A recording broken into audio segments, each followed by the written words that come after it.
Expert channel. Students, हम लोग accounts में जनरल एंट्री पढ़ रहे थे। जनरल एंट्री मतलब एक बिजनेस में डेली होने वाली ट्रांजैक्शन को रिकॉर्ड करना, जिसमें मैंने आपको परचेज से रिलेटेड जनरल एंट्री करवाई थी। यानी परचेज से रिलेटेड क्या क्या ट्रांजैक्शन बिजनेस में हो सकती है वो मैंने आपको बताया था। आज की वीडियो में मैं आपको सेल से रिलेटेड जनरल एंट्री करवाऊंगी, यानी कि बिजनेस में सेल से रिलेटेड क्या क्या ट्रांजैक्शन हो सकती हैं मैं आज आपको वो बताने वाली हूँ। तो चलिए स्टार्ट करते हैं। तो स्टूडेंट्स, यहाँ पर मैंने एक जनरल का फॉर्मेट बना दिया है। ये तो आप लोगों को पता ही है, मैंने आपको परचेज में भी सिखाया है कि क्या होता है जनरल का फॉर्मेट। सबसे पहले डेट लिखी होती है, देन पर्टिकुलर्स लिखे होते हैं, फिर एलएफ मतलब लेजर फोलियो, यहाँ पे आपको भी कोई एंट्री नहीं करनी है। इसके बाद डेबिट अमाउंट और क्रेडिट अमाउंट, ये जनरल का फॉर्मेट होता है। इसके बाद यहाँ पे देखिए, मैंने आपको तीन तरह के अकाउंट पढ़ाए थे, पर्सनल अकाउंट और रियल अकाउंट और नॉमिनल अकाउंट। तो बेटा यहाँ पे मैंने तीनों के बारे में लिख दिया है, सो दैट जब हम जनरल एंट्री करें ना तो आपको कंफ्यूजन ना हो। ठीक है, वैसे तो आप लोगों को अब ये याद हो जाना चाहिए, आपकी मेमोरी में सेट हो जाना चाहिए भी रियल अकाउंट क्या होता है, उससे रिलेटेड रूल क्या है कि डेबिट व्हाट कम्स इन और क्रेडिट व्हाट गोज आउट, क्योंकि हम लोगों ने परचेज से रिलेटेड बहुत सारी जनरल एंट्री करी है।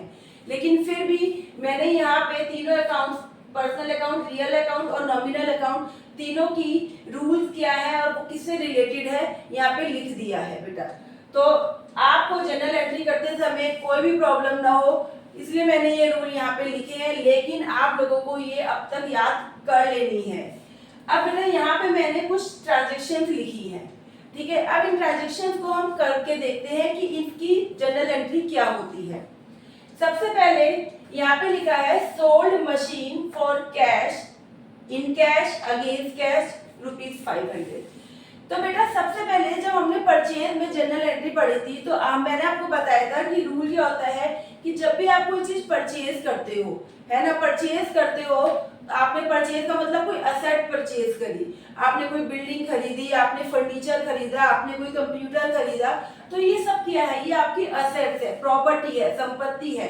तो ये किस अकाउंट में जाती है, ये रियल अकाउंट में जाती है, क्योंकि रियल अकाउंट किससे रिलेटेड है, related to asset, related to asset. यानी कि आप जब भी कुछ चीज खरीदते हो, आप कोई असेट खरीदते हो, कोई प्रॉपर्टी खरीदते हो, तो वो किस में जाता है, रियल अकाउंट में जाता है। और रियल अकाउंट का रूल होता है डेबिट व्हाट कम्स इन और क्रेडिट व्हाट गोज आउट। यानी आपके पास जो भी प्रॉपर्टी आ रही है, जो भी आपके पास असेट आ रही है, उसे डेबिट करना है, और जो असेट आपके पास से जा रही है उसको क्रेडिट करना है। तो लास्ट क्लास में जब मैंने आपको परचेज से रिलेटेड जनरल एंट्री करवाई थी, तो जब भी आप परचेज करते थे, आप फर्नीचर परचेज कर रहे हो, आप क्या कहते हैं बिल्डिंग परचेज कर रहे हो, आप कंप्यूटर परचेज कर रहे हो, कोई भी चीज आप परचेज कर रहे हो, तो आप उसको हमेशा क्या करते थे, डेबिट करते थे। क्योंकि रूल क्या है कि जो भी चीज आप खरीद रहे हो, जो चीज आप खरीद रहे हो, जो एसेट आप खरीद रहे हो, उसको डेबिट करना है, और जो एसेट आपके पास से जा रही है उसको क्रेडिट करना है। तो अब बेटा यहाँ पे अगर मैं देखूं, लिखा है सोल्ड मशीन, ठीक है, सोल्ड मशीन लिखा है, यानी कि आपने क्या बेचा, मशीन बेची। अब आपके पास से क्या गया है, आपके पास से मशीन चली गई, आपने मशीन को क्या कर दिया, आपने मशीन को बेच दिया, तो आपके पास से मशीन चली गई। मशीन क्या है, मशीन आपकी एक संपत्ति है, मशीन आपकी एक असेट है। तो असेट किस में आता है, रियल अकाउंट में आता है। रियल अकाउंट में रिलेटेड टू असेट, इसमें क्या रूल है कि व्हाट कम्स इन, जो भी असेट आती है उसे डेबिट करना है, और व्हाट गोज आउट, यानी जो असेट जा रही है उसे क्या करना है, क्रेडिट करना है। तो जाएगी कब, जाएगी तो जब आप सेल करोगे, तो यहाँ पे आप क्या सेल कर रहे हो, मशीन सेल कर रहे हो, यानी कि मशीन जा रही है। बिजनेस में मशीन को आप सेल कर रहे हो, यानी बिजनेस से मशीन जा रही है। तो जब मशीन जा रही है तो इसके अकॉर्डिंग व्हाट गोज आउट, जो जाता है उसे क्या करना है, क्रेडिट करना है, यानी कि मशीन को क्या करना है, क्रेडिट करना है। मशीन आपके पास से जा रही है बेटा, तो आपको मशीन को क्या करना है, क्रेडिट करना है। रूल कहता है कि what goes out, credit what goes out, जो जा रहा है इसको क्या करना है, क्रेडिट करना है। तो आपने यहाँ पे मशीन जा रही है तो मशीन को तो क्रेडिट करना है। अब आपके पास आया क्यों है, आपके पास आया क्या है, ठीक है, क्योंकि हम जो भी ट्रांजेक्शन करते हैं ना, जो भी ट्रांजेक्शन करते हैं उसके टू साइड इफेक्ट पड़ते हैं, ठीक है, आप एक कॉन्सेप्ट पढ़ोगे अकाउंट में, डुअल एक्सपेक्ट, मतलब कि आप कुछ भी काम करिए ना उसके दो साइड इफेक्ट पड़ते हैं। अगर आपने कुछ दिया तो आपको डेफिनेटली कुछ मिलेगा। ठीक है, आप नॉर्मल लाइफ में भी देखिए ना कि आप मार्केट में जाते हो, अगर आप कुछ कपड़े खरीदते हो, अगर आप कुछ भी खरीदते हो तो आप क्या करते हो, वहां पे पैसे देते हो, यानी पैसे देते हो तो आपको सामान मिलता है, या आप कोई सामान किसी को दे रहे हो, ठीक है, आप किसी को कुछ बेच रहे हो तो तब भी तो आपको वो, आप अगर उसको सामान दे रहे हो तो आपको कैश मिल रहा है ना। यानी आप जो भी काम करेंगे आपको क्या होगा, उसके दो साइड इफेक्ट पड़ते ही पड़ते हैं। आप कोई भी ट्रांजेक्शन करिए उसके दो साइड इफेक्ट पड़ते हैं। अगर आप किसी को उधार सामान दे रहे हैं, ठीक है, आपने किसी से परचेज करा, आपने उधार खरीदा, तो आपके पास सामान आया, अब आप बोलोगे मैम यहाँ से तो कुछ गया ही नहीं हमारे पास से, लेकिन बेटा आपका एक क्रेडिटर तो बढ़ गया ना, लेनदार तो बढ़ गया। आज उसने आपसे कुछ नहीं लिया लेकिन कभी तो लेगा, 2 दिन बाद, 4 दिन बाद, 1 महीने बाद उसने आपको उधार बेचा है, तो इसका मतलब कभी तो वो आपसे पैसे लेगा। यानी कि आपके पास सामान आया लेकिन आपका लेनदार भी तो बढ़ गया। यानी जो भी ट्रांजेक्शन करोगे दो साइड इफेक्ट तो पड़ेंगे। तो जब आपने यहाँ पे मशीन बेची तो मशीन तो चली गई, दूसरा इफेक्ट क्या पड़ा, आपके पास क्या आया। अब यहाँ पे बेटा देखिए मैंने तीन तरीके से लिखा है, फॉर कैश, इन कैश और against cash. For cash, in cash, against cash कुछ भी लिखा हो सकता है, ठीक है, इन तीनों में से कुछ भी लिखा हो सकता है, कोई एक लिखा हो सकता है। फॉर कैश भी लिखा हो सकता है, इन कैश भी लिखा हो सकता है और अगेंस्ट कैश भी लिखा हो सकता है। इसका मतलब क्या है कि जब आपने मशीन बेची तो आपके पास क्या आया, कैश आया। आपके पास कैश आया तो भाई कैश क्या है, कैश भी तो आपकी असेट है, संपत्ति है, प्रॉपर्टी है आपकी, है ना। तो जो आया उसको क्या करना था, जो आता है उसको डेबिट करना था। यानी आपके पास क्या आया, कैश आया। तो हम मई के अंदर, ये आपकी डेट है मई के अंदर, फर्स्ट मई को यहाँ पे मैं एक ही बार लिख देती हूँ मई, ठीक है, बार बार नहीं लिखूंगी। आपको यहाँ डेट डालनी होती है जो भी प्रॉपर डेट में आपको दिया गया है। तो आपके पास आया क्या, आपने जब मशीन बेची तो आपके पास बेटा कैश आया है ना, कैश आया है। तो जो आता है उसको क्या करते हैं, डेबिट करते हैं, cash account debit, cash account debit. यहाँ डीआर लिखा, कितने अमाउंट में लिखा है, 1500 लिखा है, यहाँ पे 1500 है तो डेबिट में मैंने 1500 लिख दिया, ठीक है बेटा। अब आपके पास कैश आया, जो आया उसे डेबिट करा, गया क्या था, आपके पास से तो मशीन गई थी, ठीक है, तो मशीन गई तो जो चला गया उसे क्या करते हैं, उसे क्रेडिट करते हैं। तो मशीन को क्या कर दिया, मशीन को क्रेडिट कर दिया बेटा, ठीक है, और क्रेडिट में अमाउंट लिख दिया 1500। यानी कि टू साइड इफेक्ट पड़ रहा है, एक तरफ आ रहा है एक तरफ जा रहा है ना। और यहाँ पे आपको क्या लिखनी है साथ में, नरेशन, क्या काम करा आपने, being machine sold, machine sold, in cash, for cash, against cash, जो भी आप लिखना चाहे लिख सकते हैं, ठीक है बेटा। तो अब आप देखिए फर्स्ट वाली से आपने क्या सीखा कि जब आपने कोई चीज सेल करी, आपने कोई चीज बेची, तो आपके पास सबसे पहले देखिए आया क्या है, यहाँ पे क्या आया था, आपके पास कैश आया था। तो जो आता है, अब कैश आया तो कैश क्या है, कैश भी तो असेट है, आपकी संपत्ति है। तो जो आता है उसको क्या करते हैं, डेबिट करते हैं, और जो जाता है उसे क्रेडिट करते हैं। तो यहाँ पे मेरे पास कैश आया तो मैंने कैश को डेबिट करा, और मशीन चली गई तो मशीन को क्रेडिट कर दिया मैंने, और उसके बाद मैंने नरेशन लिख दी, और कि जो भी इसकी नरेशन थी, बीइंग मशीन सोल्ड, 1 तारीख के अंदर ये काम हुआ है। क्लियर है बेटा। जो भी चीज आती है उसे डेबिट करते हैं, जो असेट जाती है उसे क्रेडिट करते हैं। तो यही रूल मैंने यहाँ पर फॉलो किया है, जो आया उसे डेबिट करा, जो गया उसे क्रेडिट करा। परचेज में भी तो यही रूल फॉलो किया था, वहां पे बस उल्टा था, वहां आपके पास क्या हो रहा था, आपके पास सामान आ रहा था और कैश जा रहा था। यहाँ पे क्या हो रहा है, यहाँ कैश आ रहा है और आपके पास से एसेट जा रही है ना। तो रूल तो यही लग रहा है कि जो आ रहा है उसे डेबिट और जो जा रहा है उसे क्रेडिट कर दिया। चलिए बेटा अब अगला करते हैं। अब यहाँ पे लिखा है sold old computer to Hari on credit to credit ₹6000।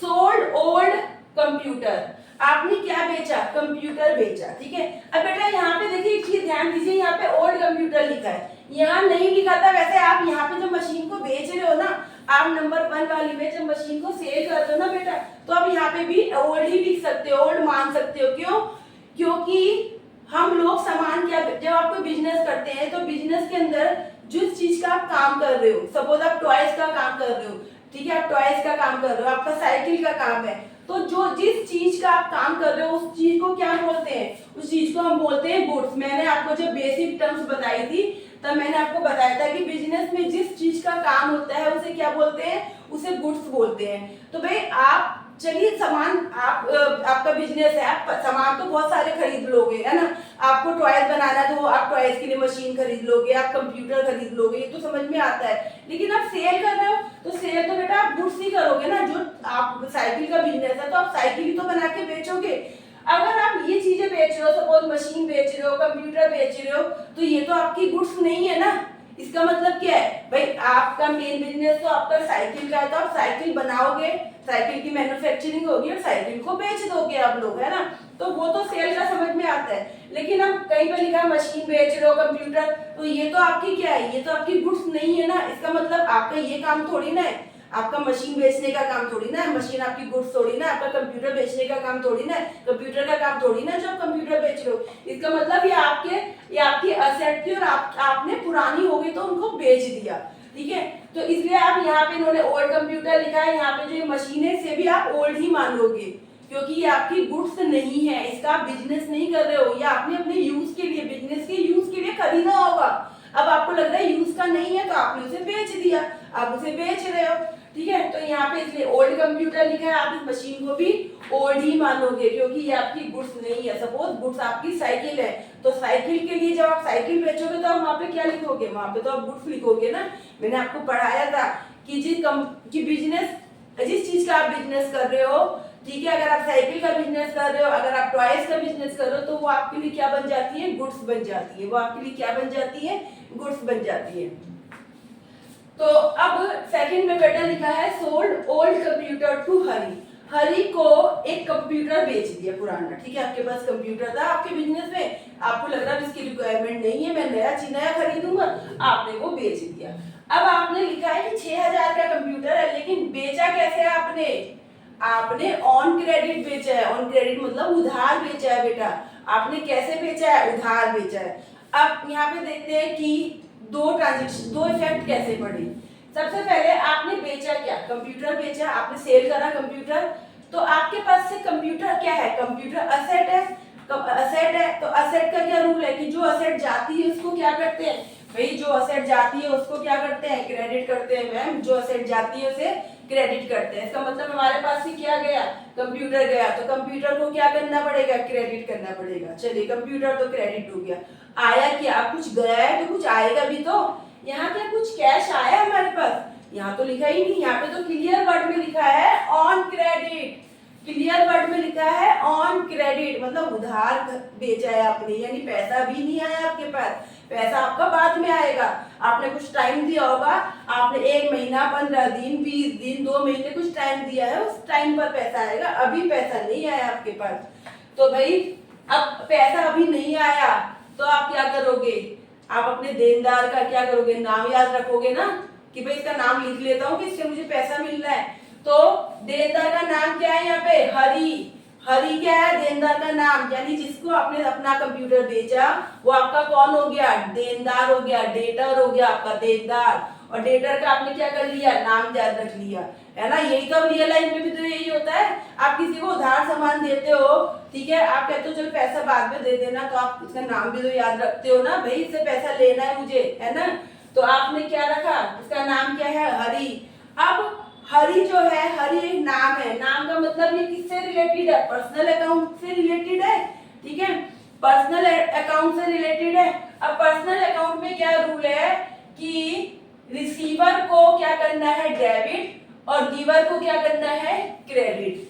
अब यहाँ पे हरी रिसीवर है कि गिवर है, हरी जो है वो रिसीव कर रहा है कि दे रहा है, भाई हरी तो सामान रिसीव कर रहा है, हमने बेचा है, तो हरी क्या कर रहा है, हरी तो रिसीव कर रहा है ना सामान, तो हरी कौन हो गया, रिसीवर हो गया। और रिसीवर को क्या लिखा है, या क्या करना है, रिसीवर को डेबिट करना है बेटा, रिसीवर को क्या करना है, डेबिट करना है। यानी कि 2 तारीख में आपने हरी को क्या करा, हरी ने सामान खरीदा है तो आपने हरी को डेबिट कर दिया। कितना अमाउंट है, 6000 रुपीज, ठीक है। क्यों करा हरी को, क्योंकि कैश कैश तो आया ही नहीं है, तो आप कैश नहीं आया तो आप क्या याद रखोगे, आप लेने वाले का नाम याद रखोगे। नाम क्या है, हरी नाम है, इसका मतलब ये पर्सनल अकाउंट में चला गया। पर्सनल अकाउंट में कहता है कि रिसीवर आपको डेबिट करना है और गिवर को क्या करना है, क्रेडिट करना है। तो यहाँ पे बेटा आपका हरी जो है वो कौन है, वो रिसीवर है, उसने आपसे कंप्यूटर लिया है, रिसीव करा है। तो हरी को क्या कर दिया, डेबिट कर दिया। अब गया क्या है आपके पास से, आपके पास से कंप्यूटर गया है, तो ओल्ड कंप्यूटर या कंप्यूटर कुछ भी लिख दीजिए। ठीक है, कितना अमाउंट क्रेडिट में, 6000। अब यहाँ पे आप नरेशन लिख दीजिए, being sold old computer to Hari, computer to Hari. आपने ये नरेशन लिख दी बीइंग करके। ठीक है बेटा, समझ में आ गया आप लोगों को सेकंड वाला, कि सेकंड में उधार है, उधार है तो आपको देने वाले का नाम याद रखना पड़ेगा। चलिए और आगे बढ़ते हैं। अब थर्ड में लिखा है sold old furniture to Dev and cooperative. ठीक है, आपने बिजनेस है आप लोगों का, आप लोगों ने ओल्ड फर्नीचर यानी आपके बिजनेस में और नई ट्रांजेक्शन हुई। क्या ट्रांजेक्शन हुई कि फर्नीचर को बेचा, किसको बेचा, देव एंड कंपनी को। ठीक है, अब यहाँ पे लिखा है फॉर कैश ₹1800। अब यहाँ पे तो मैम फर्स्ट और टू को मिक्स कर दिया, 1 और 2 को, फॉर कैश भी लिख दिया और नाम भी दे दिया। फर्स्ट वाली में क्या था, सिर्फ कैश था। ठीक है, फॉर कैश लिख लीजिए, इन कैश लिख लीजिए, अगेंस्ट कुछ भी हो सकता है, तो आपको समझ जाना है कि ये कैश है। सेकंड वाले में मैम कैश तो था नहीं, ऑन क्रेडिट क्लियर लिखा हुआ था, तो हमने नाम देख लिया, उधार है तो नाम। अब थर्ड वाले में तो कैश भी है और नाम भी है, तो अब आप मुझे बताइए कि अगर आप कोई ट्रांजैक्शन करते हो, आप किसी को सामान बेच रहे हो और उसने आपको पैसे दे दिए, तो क्या आप नाम याद रखोगे उसका, नहीं ना, नहीं रखोगे ना। आपने उसे सामान दिया और उससे पैसे ले लिए और आपने कह दिया कि अब good bye tata bye bye, बोल दिया आप लोगों ने कि भाई तेरा काम मैंने तुझे दे दिया सामान और तुझसे पैसे ले लिए, अब खत्म हमारी आपस की वो। ठीक है, अब नाम याद क्यों रखे भाई हम लोग, जब पैसे इक्वल हो गया, मैंने सामान दिया तूने पैसा दिया, तो नाम क्यों याद रखे हम लोग। तो यहाँ पे अब नाम भी है, लेकिन साथ में ये भी लिखा है कि जो काम हुआ है वो फॉर कैश में हुआ है। यानी जब आपने फर्नीचर बेचा, ओल्ड फर्नीचर बेचा, तो उसके बदले आपके पास क्या आया, फॉर कैश। बिजनेस में क्या आ गया, कैश आ गया, फॉर कैश लिखा हुआ है यहाँ पे, इसका मतलब कैश पेमेंट हुई है, कैश आया है आपके पास, है ना। तो अब यहाँ पे आपके पास क्या आया, फॉर कैश, यानी कैश आया है। कैश क्या है, असेट है, असेट है तो असेट जो आती है उसको क्या करते हैं, डेबिट करते हैं। यानी 3 तारीख में आपके पास क्या आई, बिजनेस में क्या आया, कैश आया, तो कैश अकाउंट डेबिट। कितना अमाउंट आया है, 1800 आया है। 1800 आया तो बेटा 1800 डेबिट में लिख दिया। गया क्या है आपके पास से बच्चे, क्या गया है, मैम फर्नीचर गया, पुराना फर्नीचर था वो बेच दिया हमने, तो भाई जो चला गया उसको क्या करेंगे, उसको करेंगे क्रेडिट। क्या था, फर्नीचर था, तो फर्नीचर को क्या कर दिया, क्रेडिट कर दिया, फर्नीचर अकाउंट 1800। और यहाँ पे आपने नरेशन लिख दी, being sold old furniture to Dev and company, to Dev. ठीक है बेटा, अब आगे बढ़ते हैं और क्लियर करते हैं इस कॉन्सेप्ट को कि कहाँ कैश यूज करना है, कहाँ पे नाम यूज करना है। फोर्थ में कह रहा है sold machine to Hari ₹5000। Sold machine, भाई मशीन गई है हमारे पास से, है ना, जो भी काम कर रहे हैं ट्रांजेक्शन समझ लो हम ही कर रहे हैं, हमारा बिजनेस है, हम ट्रांजेक्शन कर रहे हैं, तो हमने ये सारी ट्रांजेक्शन कौन सी कर रहे हैं, हम लोग बेचने की कर रहे हैं। तो लिखा है सोल्ड मशीन, मशीन बेची, कोई पुरानी मशीन बेची दी होगी, बिजनेस में जरूरत नहीं है उसकी। ठीक है, किसको बेची है, हरी को बेची है, कितने रुपए की, 5000 की। अब यहाँ पे तो मैम कैश भी नहीं लिखा, मैम यहाँ पे तो कैश भी नहीं लिखा और ऑन क्रेडिट भी नहीं लिखा। अब कैसे पता लगेगा कि कैश में हुआ है कि उधार हुआ है। तो बेटा अब यहाँ पे ना कैश लिखा ना क्रेडिट लिखा, इसका मतलब क्या हो गया कि यहाँ पे ये उधार है। क्यों, क्योंकि अगर आपके पास पैसा आएगा, अगर आप किसी को सामान दे रहे हो और आपके पास पैसा आ रहा है, इसका मतलब वो यहाँ पे लिखा होना चाहिए। अगर कैश आया है तो इसका मतलब कैश लिखा होगा कि फॉर कैश हुई है या इन कैश या अगेंस्ट कैश करके लिखा हुआ है। यहाँ नहीं लिखा इसका मतलब कि ये क्या हो गया, ये उधार हो गया। ठीक है, अब उधार एक और यहाँ पे उधार देने वाले का नाम भी लिखा हुआ है, हरि नाम भी लिखा हुआ है, नाम लिखा हुआ है, तो हम इसे उधार ही मानेंगे क्योंकि यहाँ क्लियरली नहीं लिखा कि पैसा आया है कि नहीं आया। तो जब लिखा ही नहीं तो हम अपनी मर्जी से कैसे मान ले भाई पैसा आया है, कैश आया है। तो हम क्या करेंगे, हम कहेंगे कि इसका मतलब कैश आया नहीं है। अगर कैश आया होता तो लिखा होता कि कैश आया है, कैश आया नहीं है तो हम क्या करेंगे इस केस में, जब भी कैश आया नहीं है, पैसा आया नहीं है, तो हम क्या करते हैं, हम देने वाले का या लेने वाले का क्या करते हैं, नाम याद रखते हैं। तो भाई लेने वाला कौन है, यहाँ पे रिसीवर कौन है, हरि है। मशीन कौन खरीद रहा है, हरि खरीद रहा है, तो उसका क्या करेंगे, नाम याद रखेंगे। तो चलिए, तो हरि रिसीवर हो गया। हरि क्या है, नाम है, नाम का मतलब पर्सन है, पर्सन मतलब पर्सनल अकाउंट में गया। पर्सनल अकाउंट का रूल क्या है, डेबिट द रिसीवर, रिसीवर को क्या करना है, डेबिट करना है। तो बेटा यहाँ पे हरि क्या है, हरि आपका रिसीवर है, तो हरि को क्या कर दिया, डेबिट कर दिया। कितना अमाउंट है, 5000, तो 5000 अमाउंट में क्या कर दिया, डेबिट कर दिया। क्या बेचा है आपने, मशीन बेची है, तो मैम मशीन बेची है तो लिख दीजिए मशीन, टू मशीन या ओल्ड मशीन जो लिखना है, मशीन लिख दिया आपने, अमाउंट 5000। और यहाँ पे आपने फिर नरेशन लिख दी, being sold machine to Hari, sold machine to Hari. ठीक है बेटा, अब फोर्थ वाली भी कर ली।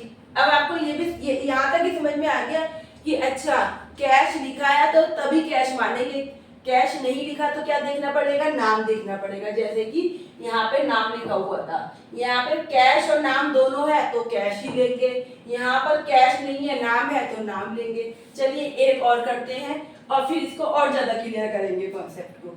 लिखा है सोल्ड कंप्यूटर ₹3000, कंप्यूटर बेचा है, क्या चला गया, बिजनेस में से कंप्यूटर चला गया। कंप्यूटर क्या है, असेट है। ठीक है, कंप्यूटर असेट है, जो चली जाती है उसको क्या करते हैं, क्रेडिट करते हैं। अब तो आप लोगों को याद भी हो गया होगा, इतनी बार मैंने बोला है, परचेज में भी बार बार यही बोला है, जो आता है उसे डेबिट, जो जाता है क्रेडिट। सेल में भी बार बार यही बोल रही हूँ कि जो असेट आई है उसे डेबिट, जो असेट चली गई उसे क्रेडिट कर दिया। तो अब आपने कंप्यूटर बेचा यानी कंप्यूटर चला गया, जो चला गया उसे क्रेडिट करना है, यानी कंप्यूटर को क्या करना है, क्रेडिट करना है।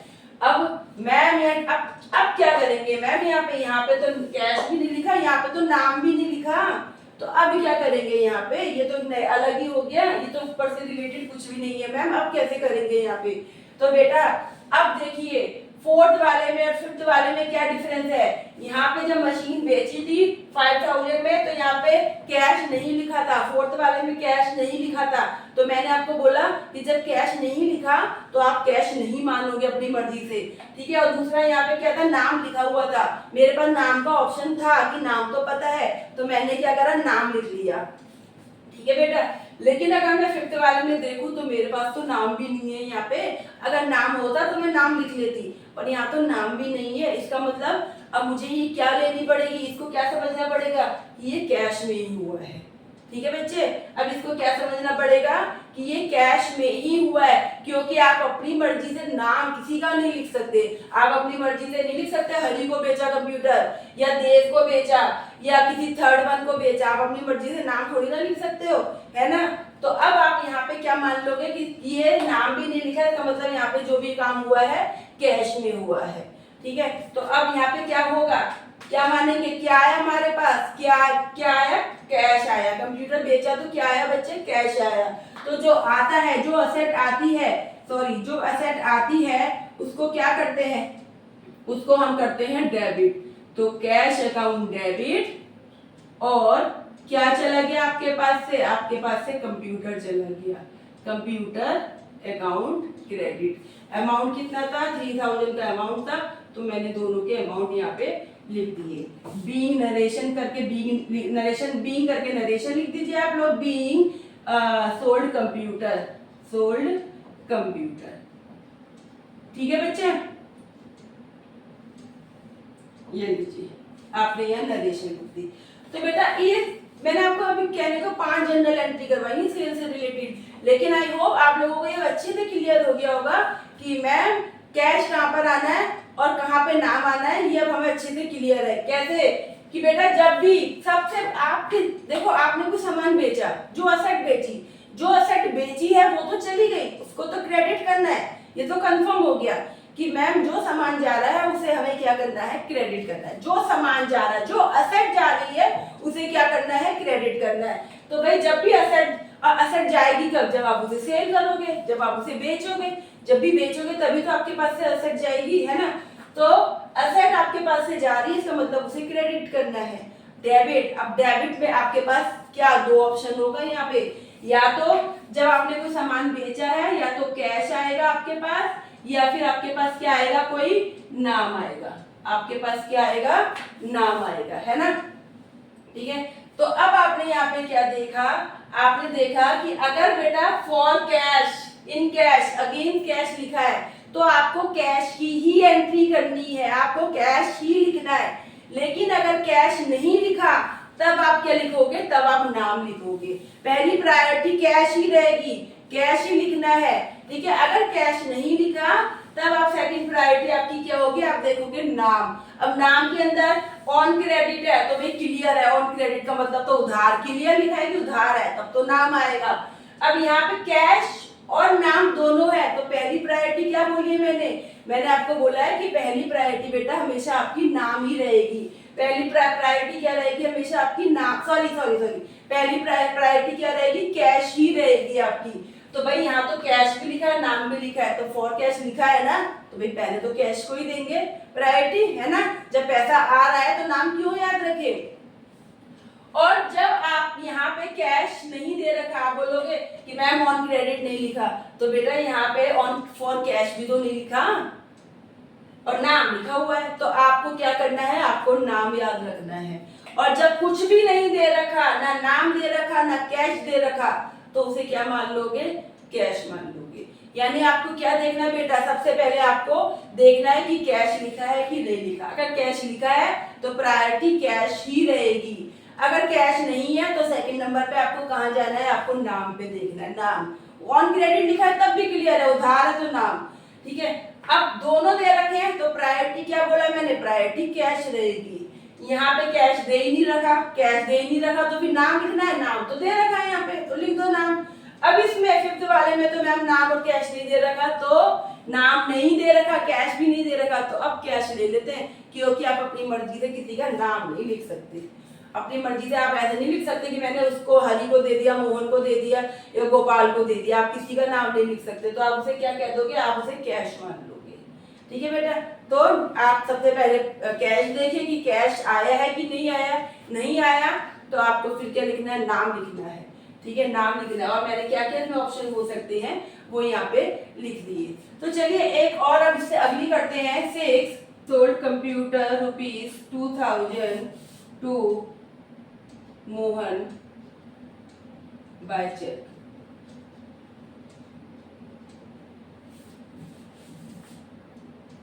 सिक्स बेटा कह रहा है कंप्यूटर भेजा है आपने, किसके थ्रू, चेक के थ्रू पेमेंट हुई है, बाय चेक, है ना। अब चेक, अब मैम यहाँ पे तीसरा ऑप्शन आ गया है ना, मैम ने तो तीसरा ऑप्शन बता दिया भाई, कैश था या तो नाम था, अभी क्या आ गया, चेक आ गया।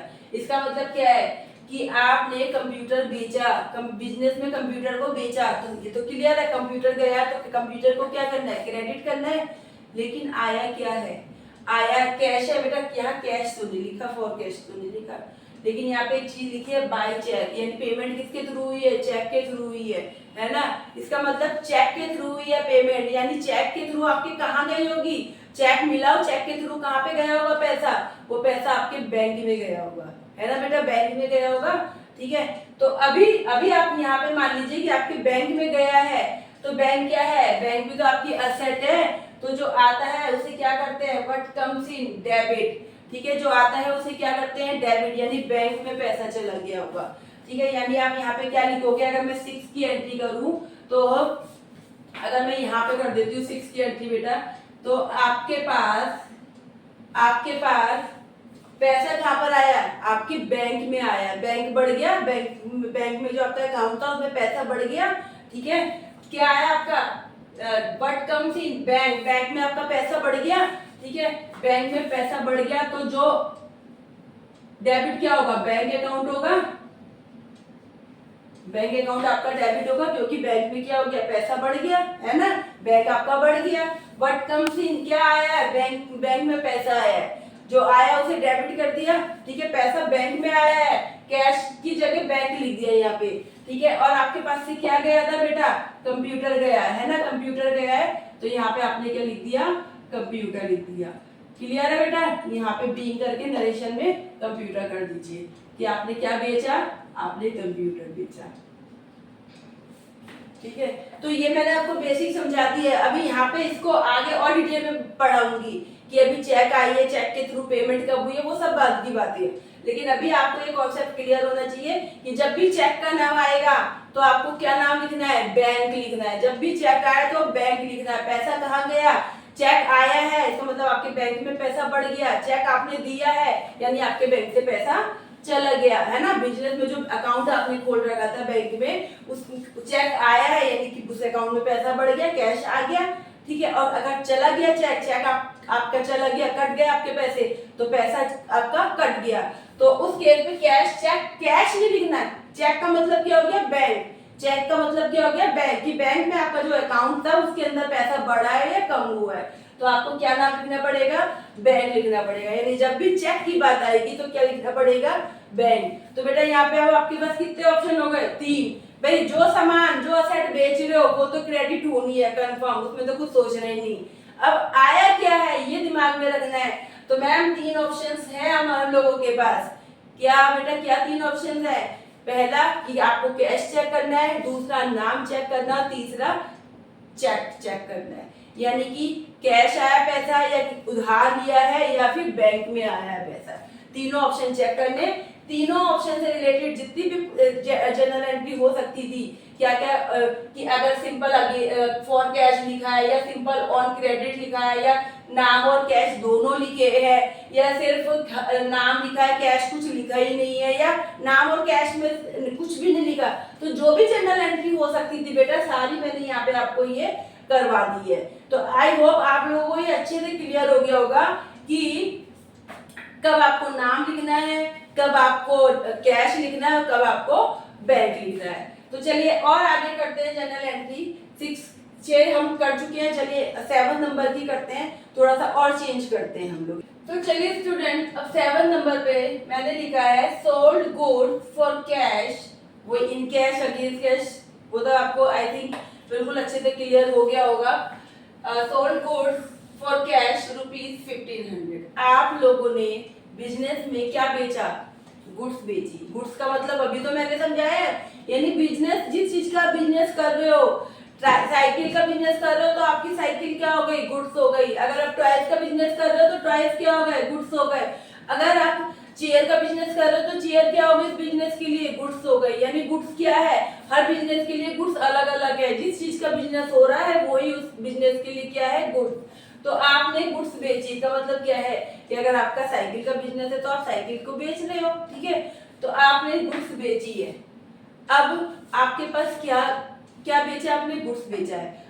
गुड्स बेचा है तो क्या रूल है कि जो गुड्स क्या है, आपकी असेट है ना, असेट है, तो भाई जो जाता है उसको क्या करते हैं, क्रेडिट करते हैं। हाँ क्रेडिट करते हैं, यानी गुड्स को क्या करेंगे, क्रेडिट करेंगे। हाँ ठीक है, क्रेडिट करेंगे। आया क्या है, क्लियर लिखा हुआ है, कैश, फॉर कैश क्लियर लिखा है, इसका मतलब क्या आया आपके पास, बिजनेस में क्या आया, कैश आया। तो भाई कैश आया तो कैश को डेबिट कर दीजिए। जो आता है उसको क्या करते हैं, डेबिट करते हैं। जो आता है बेटा उसको क्या करते हैं, डेबिट करते हैं। कैश अकाउंट डेबिट, ठीक है। क्या अमाउंट था, 1500। और क्या गया है, आप गुड्स गई है, गुड्स गई है तो गुड्स को क्या करेंगे, क्रेडिट करेंगे। जो जाता है, गुड्स गई है तो क्रेडिट करेंगे। तो भाई यहाँ पे हम, मैम फर्नीचर जा रहा था तो फर्नीचर को कर रहे थे, कंप्यूटर गया तो कंप्यूटर का नाम लिखा, गुड्स गई तो गुड्स का नाम लिख दीजिए। नहीं, अब यहाँ गलती हो रही है बेटा। आप जब गुड्स को बेचोगे, जब मैंने आपको परचेज की एंट्री करवाई थी तो मैंने आपको बोला था कि जब गुड्स परचेज करते हैं, आपने बिल्डिंग खरीदी, बिल्डिंग का नाम लिखा, फर्नीचर खरीदा, फर्नीचर का नाम लिखा, कंप्यूटर खरीदा, कंप्यूटर का नाम लिखा।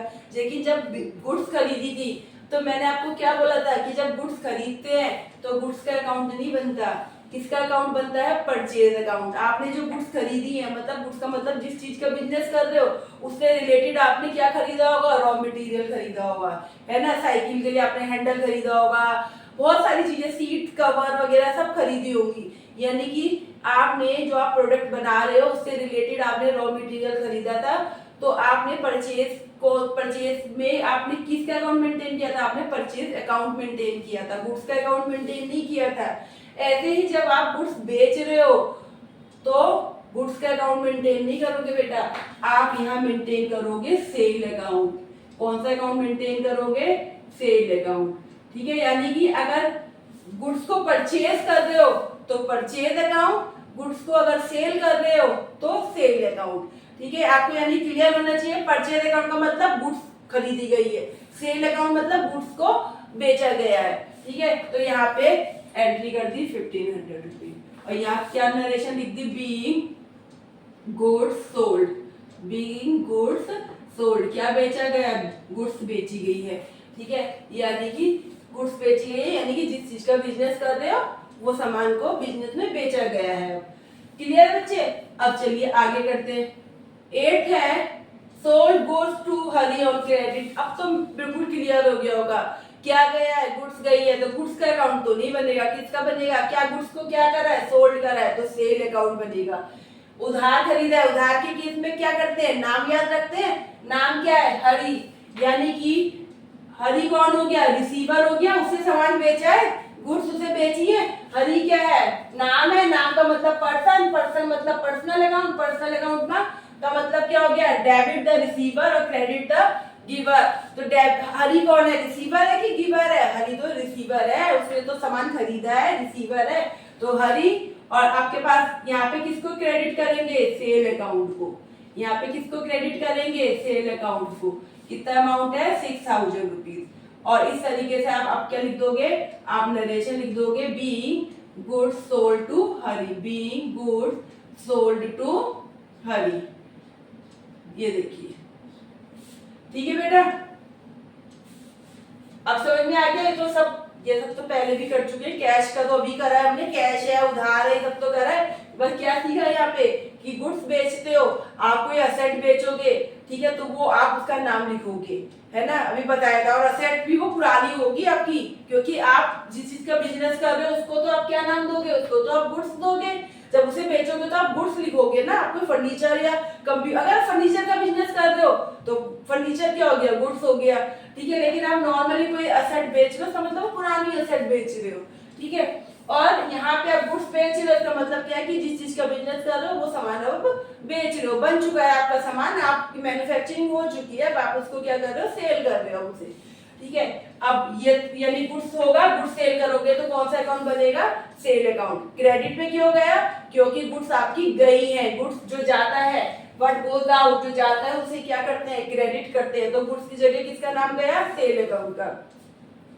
चलिए 9, sold goods to Dev and cooperative for cash ₹800। Same है, नाम भी दे रखा और कैश भी दे रखा। पहली बात तो प्रायोरिटी किसको देंगे? कैश को, है ना। अभी कैश आया है तो नाम याद रखने की जरूरत नहीं है। अब गुड्स बेची है देव को फॉर कैश, यानी 9 तारीख में कैश आया है, जो आता है उसे क्या करते हैं? डेबिट करते हैं, cash account debit to. Goods बेची है तो गुड्स का नाम तो लिखेंगे नहीं, तो किसका नाम लिखेंगे? Sale account. अमाउंट लिख दिया आप लोगों ने यहाँ पे, और यहाँ नरेशन लिख दीजिए, बीइंग गुड्स सोल्ड।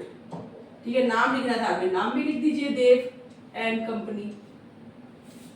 अब नेक्स्ट करते हैं 10 तारीख में, सोल्ड गुड्स टू हरी। सामान किसको बेचा है? हरी को बेचा है। यहाँ कैश भी नहीं लिखा। अब कैश नहीं लिखा तो वे कैश नहीं मानेंगे, फिर अब क्या मानेंगे? नाम देखते हैं, नाम तो लिखा है, हाँ नाम तो लिखा है। तो चलिए, हरी कौन हो गया? हरी रिसीवर हो गया। और बेचा क्या है आपने? सेल्स करी है, आपने गुड्स बेची है, जो जाता है उसे क्रेडिट करते हैं। 5000 रुपए का सामान हरी को बेचा है आपने, उधार ही मानेंगे इसे, क्योंकि फॉर कैश है, इन कैश है, अगेंस्ट कैश नहीं लिखा। Being good sell to Hari, good sold to Hari. ये लीजिए बेटा, 11 बताइए। सोल्ड गुड्स ₹3000, सामान बेचा है। अब यहाँ तो फिर वही बात, नाम भी नहीं है और कैश भी नहीं है। अब क्या देखेंगे, पहली प्रायोरिटी कैश, कैश तो है ही नहीं, तो अब नाम लिखते हैं कि नाम, और यहाँ पे तो नाम भी नहीं है। पहली प्रायोरिटी कैश है लेकिन यहाँ तो कैश कहीं लिखा ही नहीं है, तो अब क्या देखना है, नाम ना, लेकिन यहाँ तो नाम भी नहीं है। नाम नहीं है तो भाई अपनी मर्जी से नाम तो नहीं लिख सकते हम लोग, तो क्या करते हैं, कैश, यानी कि इसको क्या मान लेंगे, क्या हुआ है, कैश काम हुआ है।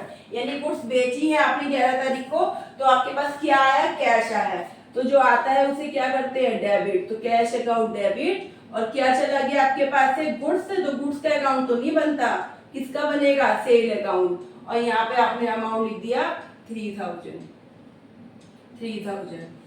और बीइंग करके आपने नरेशन लिख दी, being good sold.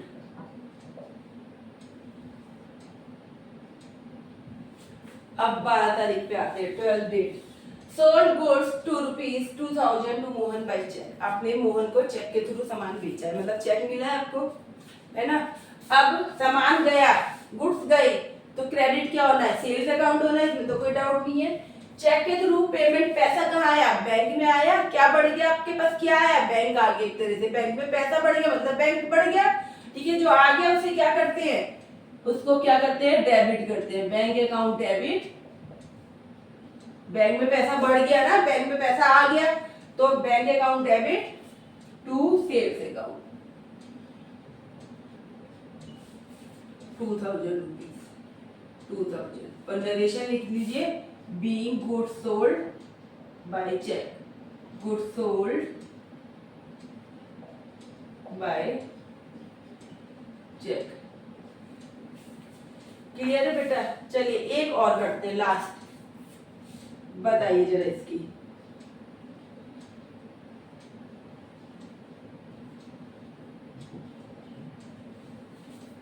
Cash cell ₹1000। अब मैम यहाँ पे तो थोड़ा डाउट हो गया है ना, ये मैम कैसी कैसी एंट्री बना देते हो, लिख रहे हो कैश सेल ₹1000। भाई यहाँ पे तो सामान का नाम भी नहीं लिखा, असेट का, कि गुड्स बेची है, फर्नीचर बेचा है, कंप्यूटर बेचा है, क्या बेचा है ये भी नहीं लिखा, और क्लियरली तो फॉर कैश वगैरह भी नहीं लिखा, और नाम भी नहीं लिखा। तो ये क्या है, याद करिए, मैंने ऐसी एंट्री आपको परचेज में भी करवाई थी, कैश परचेज करके। तब मैंने आपको बताया था कैश परचेज का मतलब है कि आप क्या देखते हो कि क्या असेट आपने खरीदी है ना, तो उस असेट को आप क्या करते हो, डेबिट करते हो, ठीक है। लेकिन यहाँ पे असेट का नाम नहीं है, तो मैंने बोला था, तो क्या मान लेंगे, कौन सा अकाउंट जाएगा फिर, परचेज अकाउंट। सेम यहाँ पे आपने जब कैश सेल लिखी है, तो क्या सामान सेल करा, ये तो लिखा ही नहीं, फर्नीचर, बिल्डिंग, कंप्यूटर, क्या बेचा है आपने, और गुड्स कुछ भी नहीं लिखा यहाँ। तो भाई जब बेटा यहाँ कुछ लिखा ही नहीं, तो हम इसे क्या मान लेते हैं, इसे हम लोग क्या मानते हैं कि गुड्स ही होंगी, है ना। और इसके लिए क्या गया आपके पास से, ये क्लियर नहीं है, तो कौन सा अकाउंट क्रेडिट करेंगे, सेल अकाउंट। यानी कि 13 की अगर मैं यहाँ एंट्री करूं, यहाँ कर रही हूँ बेटा मैं, आपके पास से क्या गया, क्लियर नहीं है, क्योंकि यहाँ नाम नहीं लिखा, तो हम ये मान लेते हैं कि कैश सेल करिए, इसका मतलब गुड्स ही बेची होगी, तो क्रेडिट किसे करेंगे, टू सेल अकाउंट को, टू सेल अकाउंट को। और आपके कैश सेल का मतलब क्या हो गया, हिंदी में आप लोगों ने सुना नगद खरीद या नगद बेचना। नगद मतलब कि कैश आया है या गया है, ठीक है। यहाँ पे कैश सेल मतलब नगद में बेचा है, इसका मतलब पैसा आ गया, हाथ के हाथ पेमेंट हुई है। तो जब आपने सामान बेचा और आपको हाथ के हाथ पेमेंट मिल गई, यानी कि क्या आ गया, कैश आ गया, तो कैश अकाउंट डेबिट। अमाउंट लिख दीजिए 1000 रुपए, 1000 रुपए, और यहाँ बीइंग करके नरेशन लिख दीजिए, बीइंग कैश। यहाँ लिख देती हूँ बेटा, यहाँ कर देती हूँ, ये 13 नंबर की ये बनेगी, ये लिख देती हूँ कि आपके पास कैश सेल क्या आया है, आपके पास कैश आया है, ठीक है। कैश सेल का मतलब नगद में जो भी बेचा वो नगद पैसा आया है, तो कैश आया है, तो कैश को क्या कर दिया, डेबिट कर दिया। अब यहाँ पे क्रेडिट क्या गया है, क्रेडिट किसे करना है, कोई सामान तो लिखा ही नहीं है, फर्नीचर, बिल्डिंग, कंप्यूटर या गुड्स कुछ भी नहीं लिखा तो हम वहाँ पे सेल्स अकाउंट को ही क्रेडिट करते हैं बेटा। जैसे गुड्स में सेल्स अकाउंट को क्रेडिट करते हैं तो यहाँ पे हम मान लेते हैं कि कैश सेल का मतलब कि सामान ही आपने बेचा है, गुड्स ही बेची है, तो यहाँ पे सेल्स अकाउंट को ही क्रेडिट कर देते हैं। क्लियर बेटा ये सारी जनरल एंट्री? मैंने आपको बता दिया कि आप कुछ भी प्रोडक्ट बेचते हो, प्रोडक्ट का मतलब सॉरी कुछ भी आप असेट बेचते हो, जैसे कि आप कंप्यूटर, फर्नीचर, मशीन, कोई भी चीज बेचते हो तो उसको आपको क्या करना है, क्रेडिट करना है। जो असेट जाती है उसे क्रेडिट करते हैं, ठीक है। और क्या बेच सकते हो, आप गुड्स बेचते हो, गुड्स तो बेचते ही है, जो बिजनेस कर रहे हो भाई गुड्स तो सेल करोगे ही करोगे।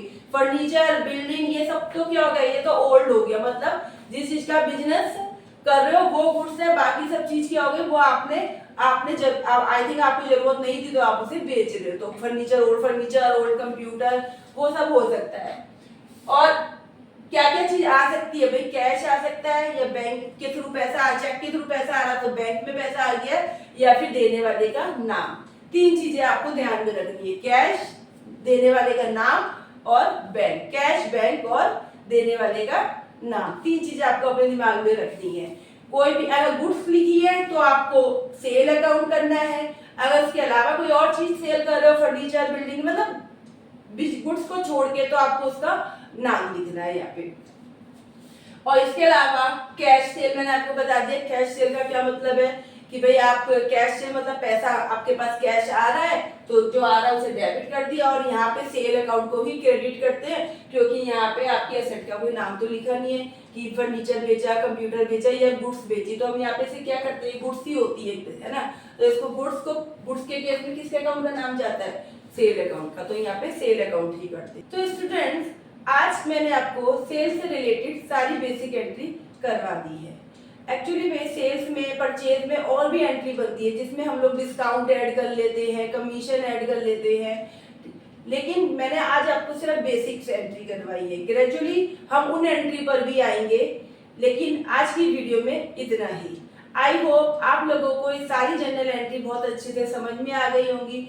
अगर आपके मन में कोई भी डाउट है तो स्टूडेंट्स आप मुझसे कमेंट करके पूछ सकते हैं, मैं आपकी प्रॉब्लम को सॉल्व करने की पूरी कोशिश करूंगी।